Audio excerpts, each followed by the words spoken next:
Pengalaman masa haji tu banyak, tapi kalau yang menyentuh tu ada 2 3 yang pendek-pendek ya. Boleh, Yang boleh tak? pertamanya tu lah, bila Tok Abah dengar Mutawif cerita pasal seorang tua ya, masa pengalaman lepas lah, dia kata dia ada bawa pada jemaah haji yang mata dah rabun, umur 70, tak boleh langsung baca kecuali cahaya mata terbaik. Tapi masa dia tawaf ya, tawaf haji tu, Ya. Bapa ni umrah haji, so dia tawaf, dia berdoa, ya Allah aku nak baca Quran, ya Allah aku tak nak pakai cermin, susah sangat pakai cermin mata, ya terangkan mata aku untuk dapat baca Quran. Allah perkenakan doanya, maka dia dapat baca Quran dengan jelas, tapi cuma dapat baca Quran, yang lain dia tak nampak. Masya Allah. Ya So bila Tok Abah dengar tu, Tok Abah Ya kata, Allah. aku ni pun buat haji juga.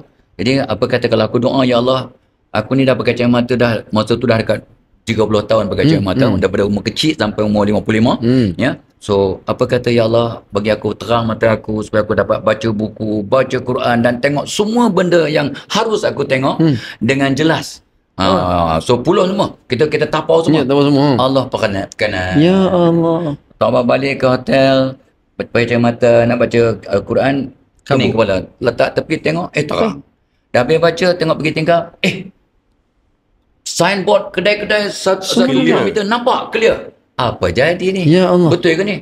So balik ke Malaysia, jumpa Profesor Mahaya, cek, mata Tok Abah teruk, patut pakai mata, tapi dah Allah bagi.